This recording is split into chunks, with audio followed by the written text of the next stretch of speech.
Now won't you back it up? I like the way you work it. No need. As you can see, I'm taking Luke to camp.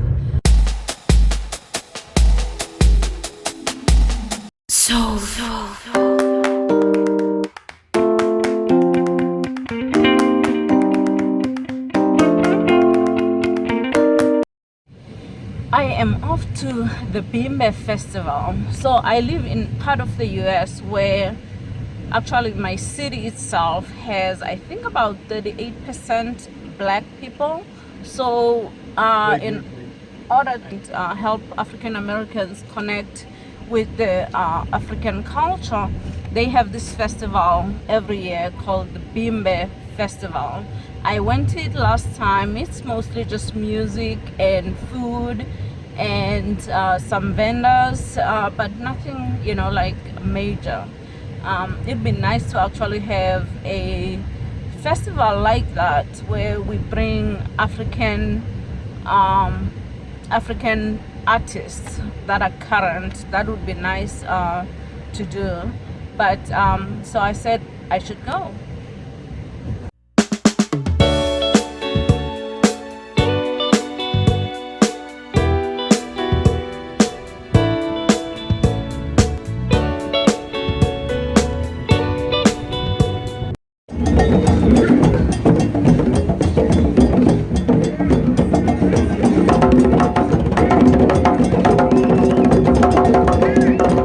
Won't you back it up? I like the way you work it.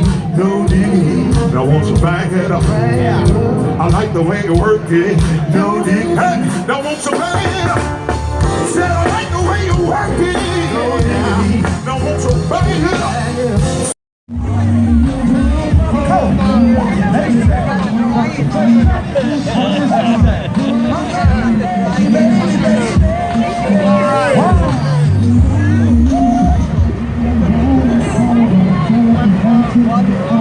Doing my own thing, Yeah. walking tall against the rain. What victories within the mind? Come on. Almost there, don't give up now. Come on. Only thing that's on my mind. Yeah, who gonna run this town tonight? Hey, hey, hey. 30 days.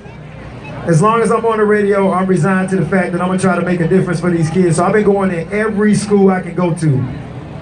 And in fact, since I've been on the radio 15 years, I get more people come up to me saying I've been to their school. So I appreciate that, man. So I'm trying to make an impact on these kids.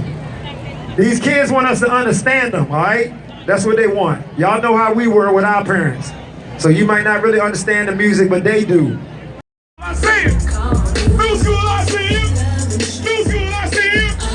Old school, I see you. So this is barbecue. Yeah, and these are collard greens, and of course you know everything else. But this is what they call soul food or southern cuisine. So I'm going to have collard green and down east barbecue. It's double the rainbow. Wow, it's so pretty.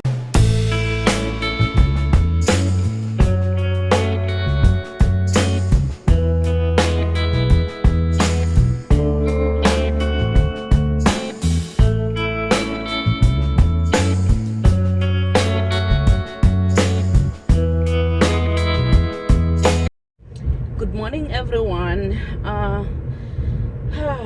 The joys of motherhood. So I'm taking Mr. Luke to camp.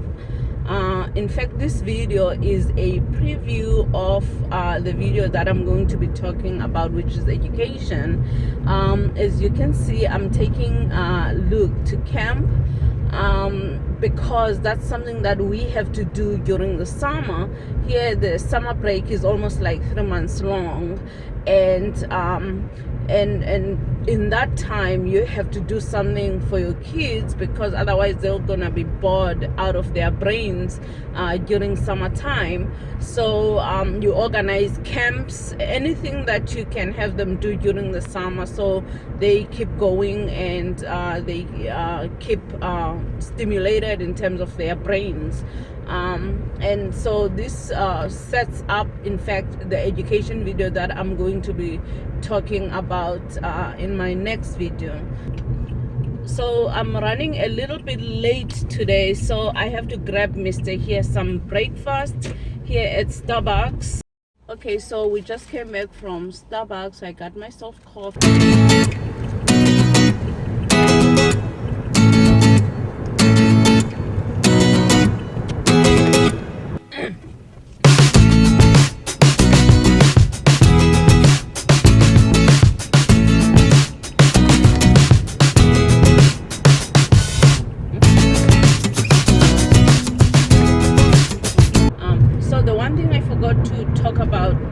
The summer programs, they can be very costly, but there usually is a government version of a summer program, not as good. They're not as good as the private ones, but you do what works for you, and depending on your child's interest, you might be able to get away with doing a government program, especially when they're young, because you don't want to spend too much money taking them to summer programs that they eventually will enjoy a lot more when they're older. For instance, you can take your child to a summer program that's a month long, which when they are very young, it might not be the best thing to do. You probably want to, like middle school, you want to save up for those so that when they are in middle school onwards, you can take them to great summer programs. What other type of summer programs are there? Academics, sports. Yeah. I mean, there's some things that teach you like business skills. Like business skills, or you can do adventure. One which my daughter did do, where she was in the wilderness for 30 days. So there's football camp. They have a football camp right there.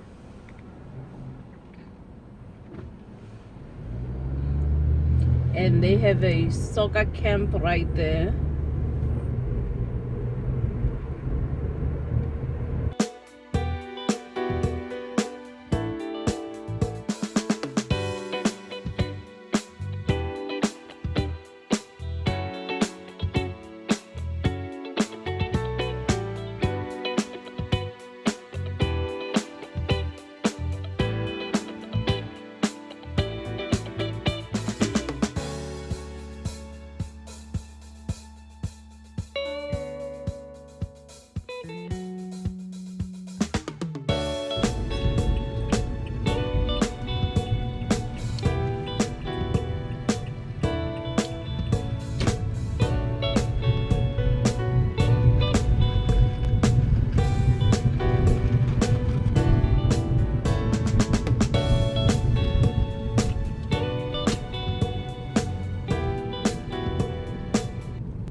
Okay, so we've arrived at Duke University campus, and just gonna drop him off, and he knows where he's going.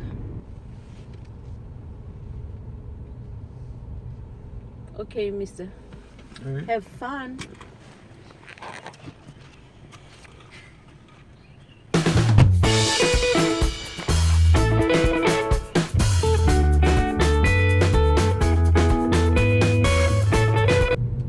Okay, so while I'm here, let me give you a tour of the Duke Chapel. I won't go inside,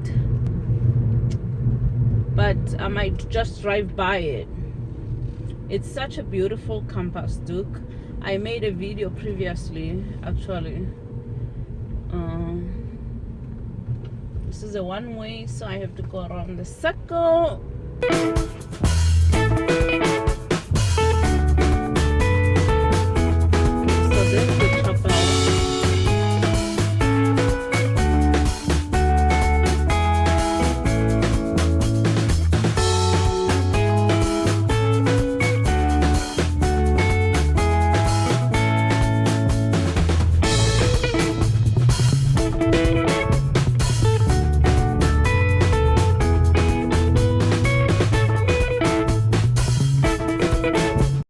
by the way, my neighbor's house yesterday burned down. It was the scariest thing. All we heard were sirens because I was inside the house, and my husband was curious, so he went outside to the front door to see what was going on, and their house was up in flames. And so we all went out. As soon as we went out, there were so many firemen outside, and there were so many of them. They were able to put out the fire probably within, I would say, 10 minutes. And it was a huge fire, and you'll see it in the video. And I mean, I didn't want to do this, but it's part of, like what I've experienced here. But what I would like to say is that had this been somewhere else, most likely that house would have burned down and burned down the houses close to it. But that's a testament to a very well built system that within a very short distance, I would say within 5 minutes, you have a fire department, and some of them are volunteers, unpaid, and some of them are paid, and they're very good professionals who, I mean, I remember one time I needed an ambulance a few years back, and within 5 minutes they were here. And to me, that's a testament of a very well designed system. And in some of my videos that never made it to YouTube, actually, I talked about how incredible the systems are in the United States, how everything is well planned. Yes, that makes it hard for things to change in terms of when you want to change stuff, because it's such a very rigid, big system. But overall, I think that they are designed well, and overall they work very well when you need them. So I was very impressed, and again, I thank the firefighters from our neighborhood for working so quickly. By the way, it was not just the firefighters, there were police here, there were ambulances. It's a very well coordinated system, and everyone was here to help. And us as spectators, we didn't have to do anything actually. Because we just took out our cameras and took photographs once we realized that, like everyone was safe and there were no people inside. But again, and I know that it's supposed to be in poor taste to, to photograph stuff, but news crews do it all the time. And what technology has done really is to put people at the forefront of news and give a direct feed to the news rather than a digested, rundown version of the news. So that's the upside. Of course, the downside is that, it's almost in a way voyeuristic how people, take out their cell phones and photograph stuff. But what can you do? It's something that we just have to cope with as a modern society and understand that that's how things are done.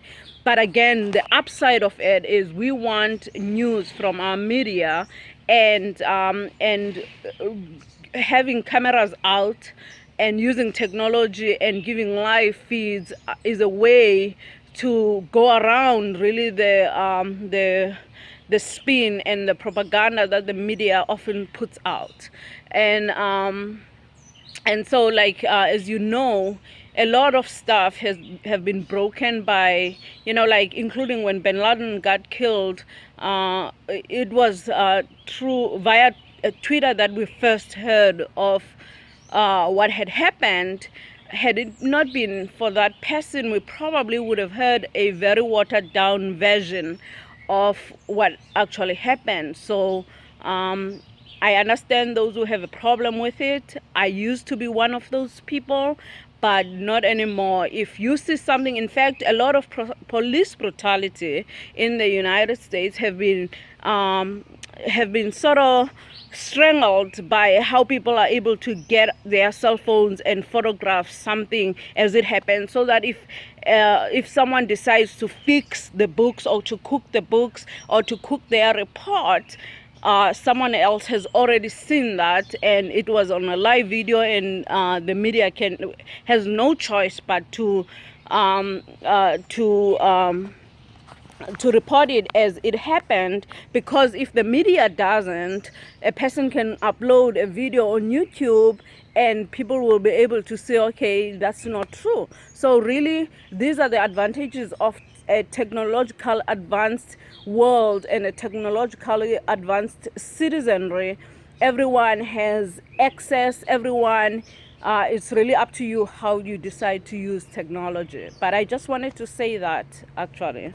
Thank you.